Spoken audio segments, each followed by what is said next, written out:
Hello, and welcome to Andrew Broussard Watercolors. Today, we're going to do a fast and loose watercolor landscape painting, but this time, it'll be on a different paper. I've been sketching and playing with Conte on toned paper, so as I went to go grab some watercolor paper, I had some toned, I believe it's Bockingford, that left, and figured, let's do a landscape over this. So I just coated with water. The Bockingford is paper pulp, 100% paper pulp. So there is more of a buckling that takes place for me.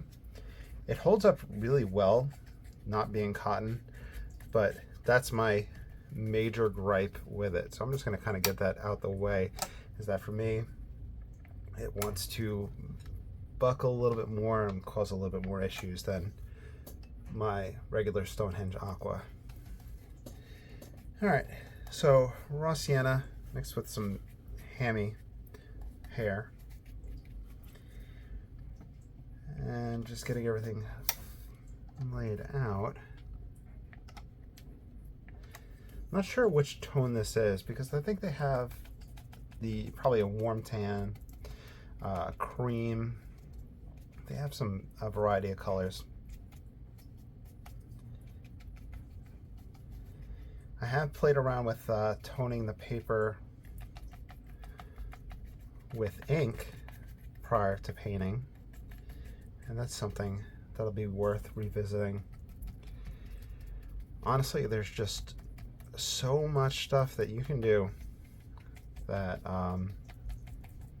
if you ever feel like there's just blank paper right in front of you, just kind of dive in and just experiment and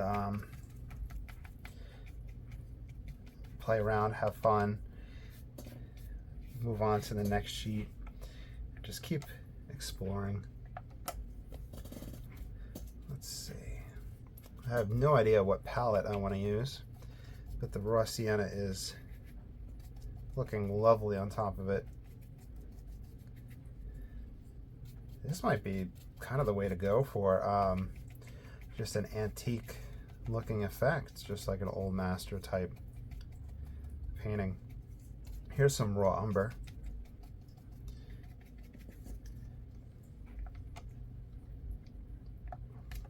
See if I can pinch both of these at once. Nope.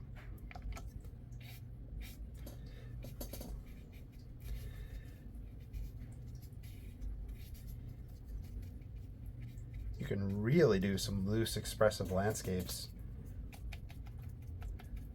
just by simply using the shortcut of toned paper.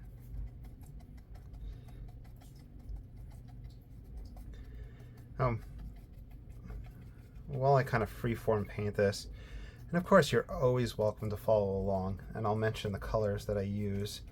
And of course, please like, subscribe, follow.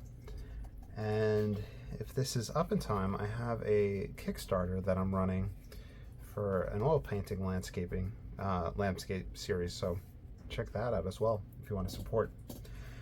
Anyway, so here is the speculation that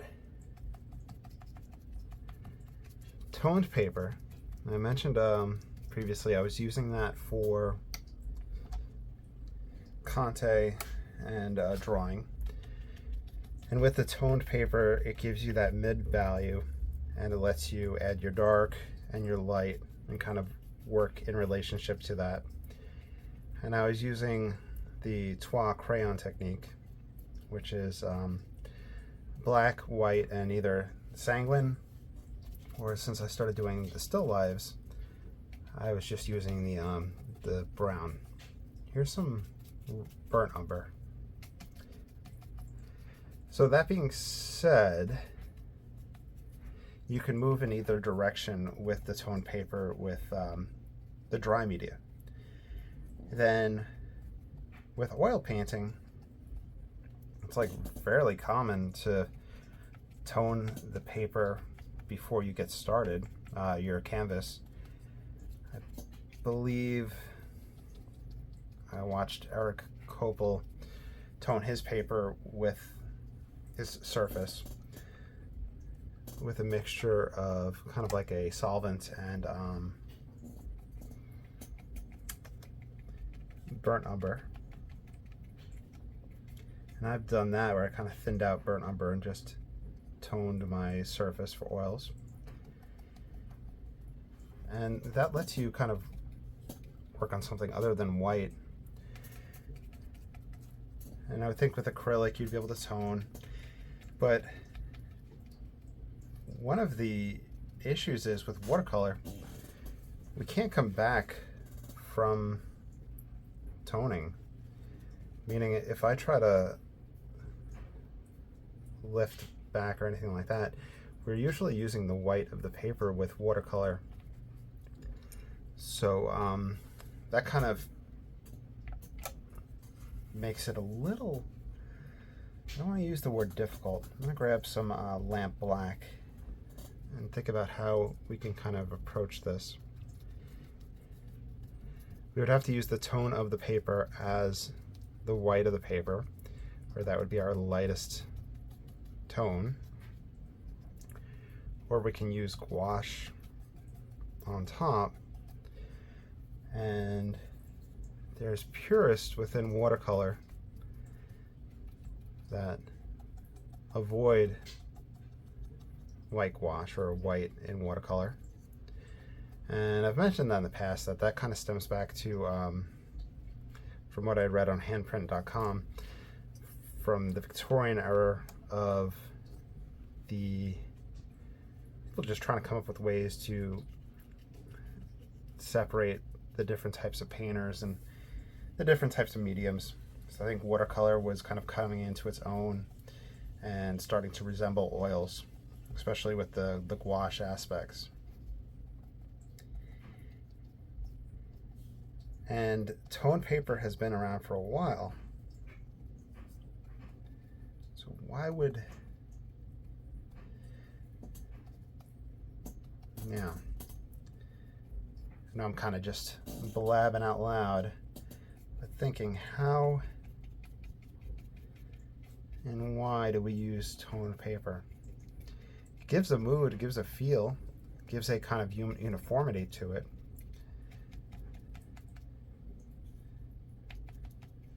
We do lose the ability to backtrack, like I said, to white.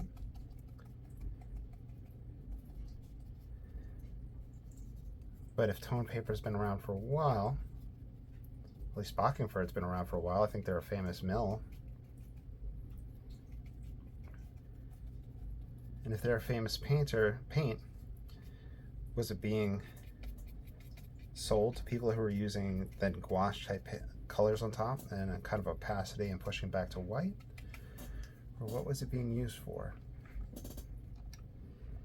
So that's one thing, a historical use of toned paper. That's something to probably just to look up and research. The other thing is, there's a video, and Joe Menza had shared it with me.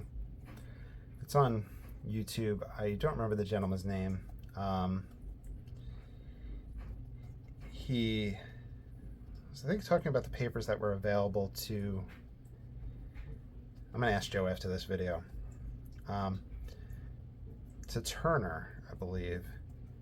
And the paper kind of acted like a resist, almost as if there was a varnish on the paper.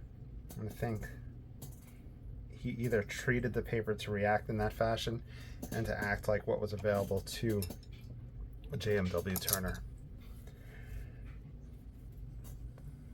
So just 200 years ago, the paper was different.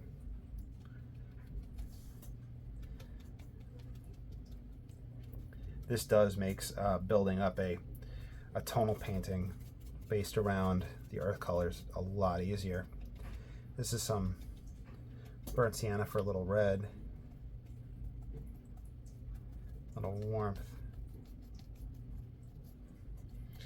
Anyway, in that video, he's painting on a dock. I think an Italian man carrying luggage just like starts yelling at him because he's, you know, set up in painting and filming and that. But the guy was like the politest guy, the one that was doing the painting and filming. He probably just didn't understand a lick of what the guy was shouting at him either.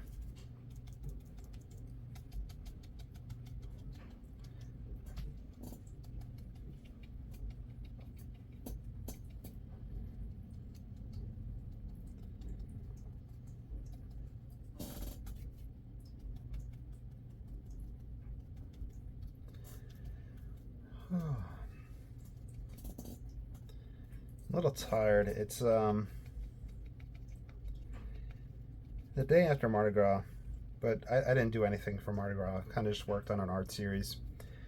Unfortunately, usually the parades and the festivals can get a little crazy.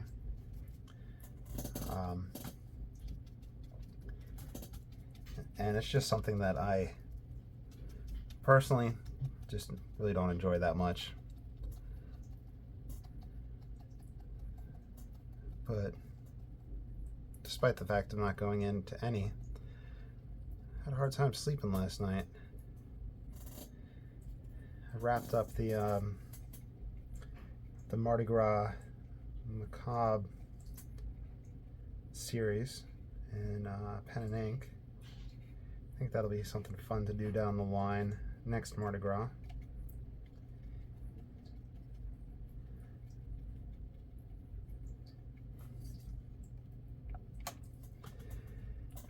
And so far this break, I did besides those, kind of having fun, just sketching around. Besides doing just that, I worked on a house portrait. I have that filmed. I need to put that up. I had filmed a preparatory video where I was just kind of getting things in place on a sketch pad, and I had some music playing, and I didn't even make it public. I just uploaded it to YouTube. I was gonna do it as a just a little Patreon extra something, and YouTube flagged it before I even opened it as, you know, having copyrighted music. And it really wasn't a popular band. It was Magua, which you might know. It's kind of a more ambient, minimalistic space rock. I'm not sure what you would call it. If you know Magua, let me know in the comments below. I think they're Swedish. We can lift back.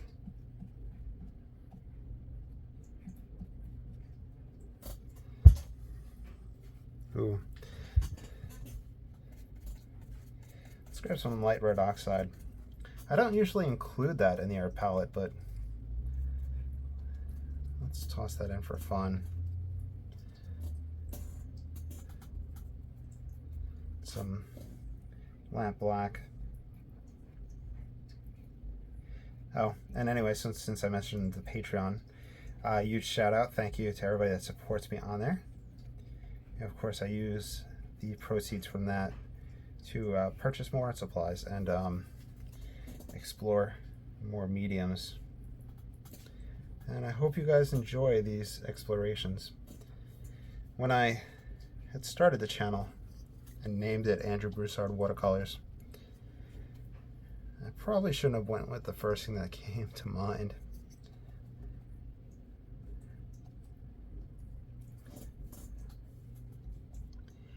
But you know, thank you to everybody on the Patreon, and yeah, there's exclusive content on there, and if you ever want to, you know, check that out, I have links down below.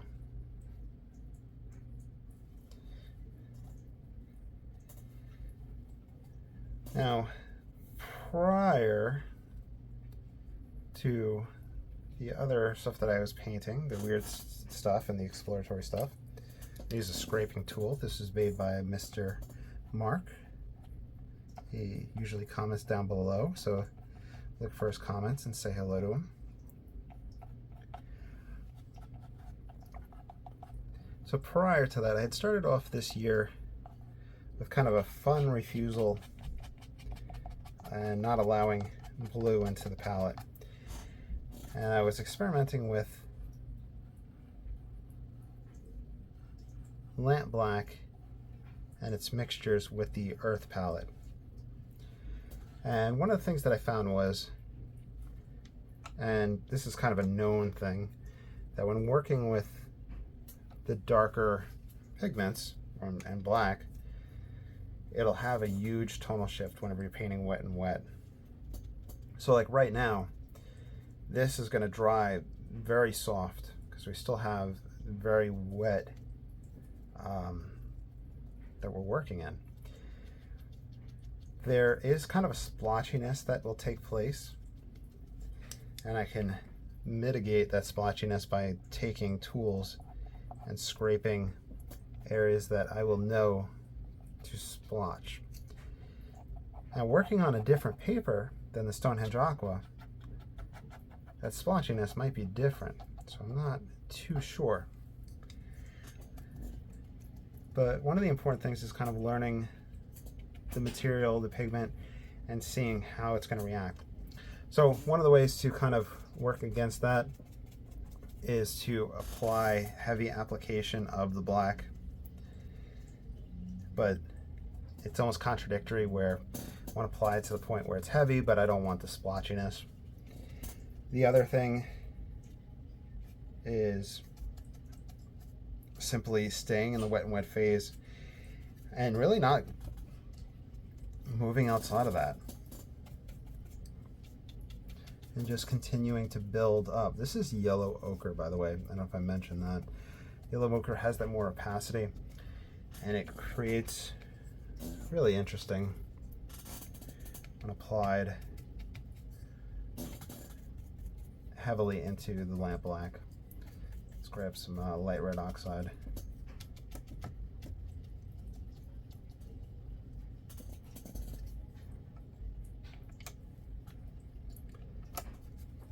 You can see where I'm pushing my paper down.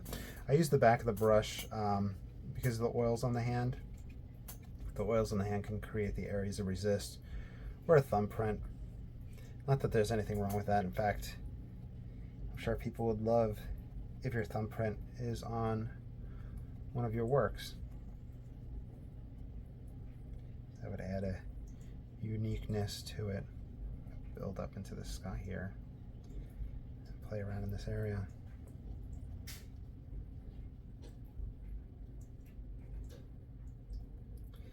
Not something I usually do, but we can allow the light of the top row of trees, then a higher row of trees behind it.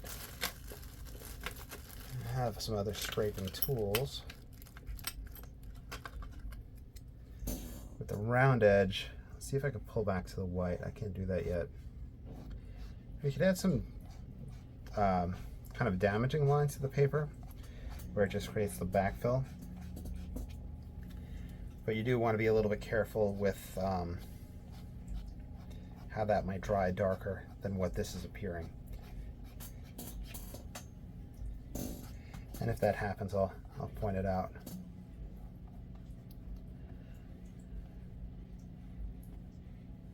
It's fun to kind of push the paint and see where it can go.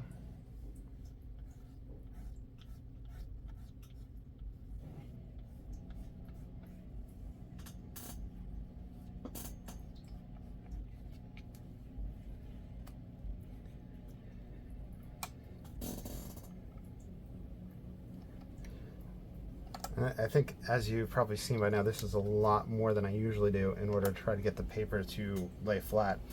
Not that it's so much of an issue, because the paper in itself, its hardiness is there, but that slight buckling had caused some of that pouring effect that'll take place if you're painting vertically. And I paint flat, and it's just something that I am just not wanting to have in my work, where nothing wrong if you use that effect, but I try to avoid that. I see it in others' works, and I think, you know, that effect is like deliberately sought after. Like I said, there's nothing wrong with that, and that's how you can get that effect. Or by simply picking up your painting and holding it upright, probably more in the wet and wet beginning, can get that flow to happen. Or even not letting your paper stretch, just keeping it buckled on your surface.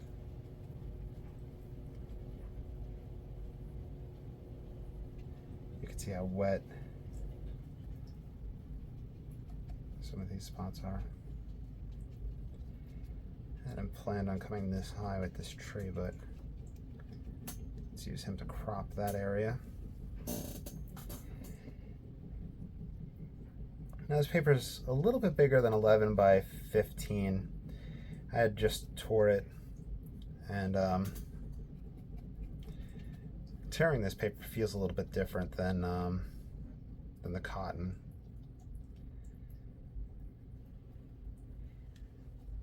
And to be honest, I was not folding enough times because I have the Conte and charcoal kind of all over the desk, and that was getting on my fingers, and I was creasing it onto the paper.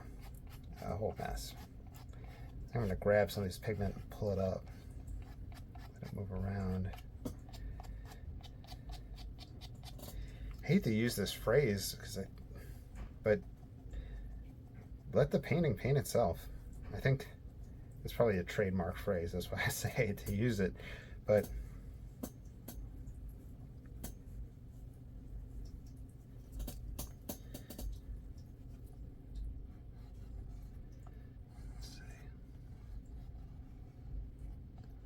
I'll pull out some rocks so we can see that the water is mellowing out some,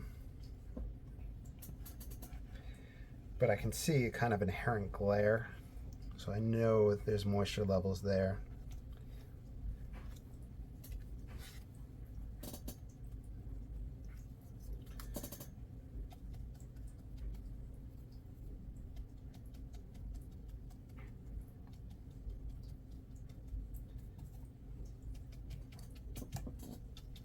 Let's see how far in we are. It does not say. 22 minutes. All right, so 22 minutes wet and wet. The only water being applied was from the Hake brush. Let's pause and do a dry off and see how things soften up. All right, so it did soften. Still a little cool in like an area or two. You can see that it's buckling right here, or bending. So really trying not to beat the dead horse of just having difficulty with, or being very set in my ways with the type of paper that I've been using. But I wish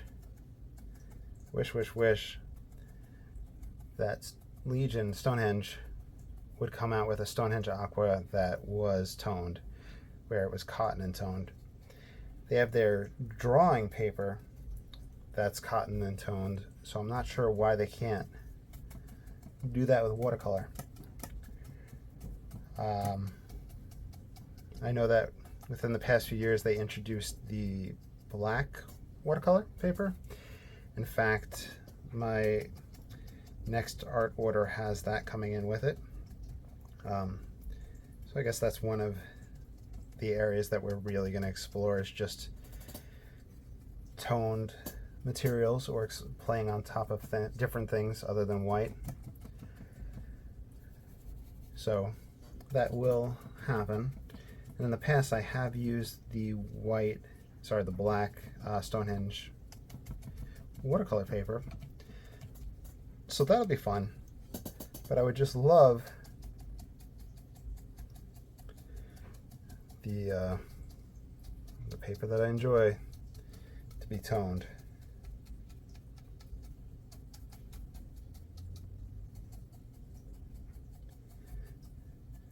But like, the crazy thing is, they make, I think just a lot of paper companies in general make so many different papers and for so many different purposes that not even places like Blick will have them all in stock. whenever I play around with the alternative printing processes, like the cyanotype, the Van Dyke process, they have papers that are made for that from Legion and Stonehenge, but the prices are through the roof, and I'm not sure if it's just more of a niche market compared to watercolor, and that them simply providing those makes things more expensive, if that makes sense. But they also have a paper that they put out, I think Stonehenge, for silver point and metal point, and that's not held in stock by the big art stores. And whenever I look to order some of that from a smaller store, the shipping was going to be through the roof.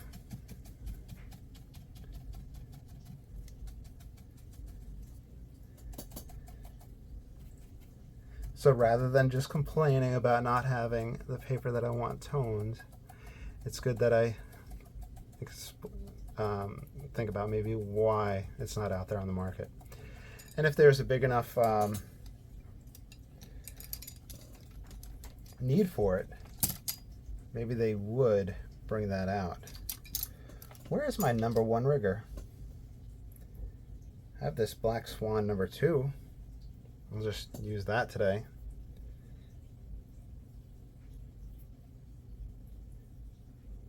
But these were out for, I don't know if it was out for oils or what. I have to find my #1. It's I think it's just a matter of just being so used to using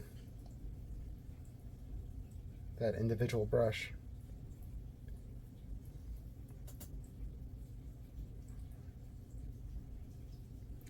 I'm becoming an old man stuck in my ways.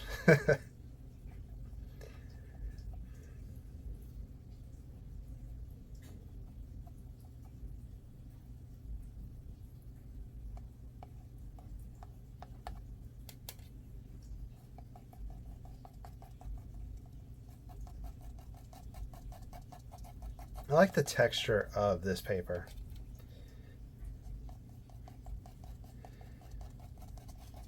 Different brands kind of have different textures, and you'll notice that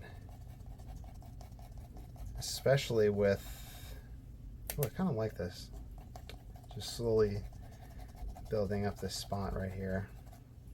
It's just catching the little ridges. And do that down here for the shadow. Maybe this brush will make its way into the watercolor routine.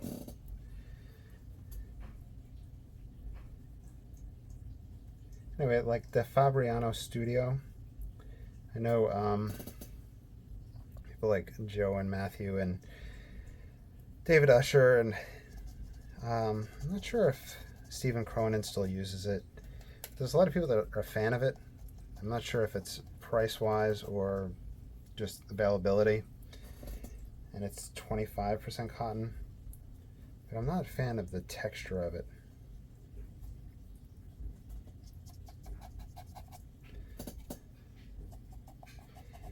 The Moulin de Roy, that was a cheap cotton paper that I had found in the beginning, but the back of it has such a weird texture. I don't think it's meant to be painted on the back, but just the feel of it kind of gives me the creeps.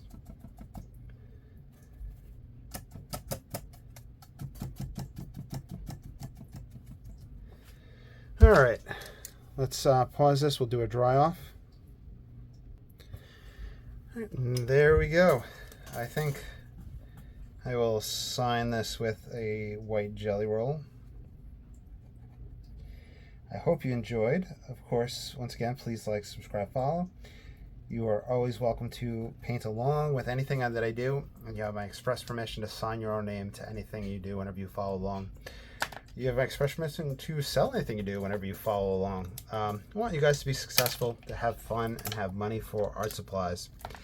On that note, you'll have a great day, and thank you so much for watching, and thank you for all your support. Bye.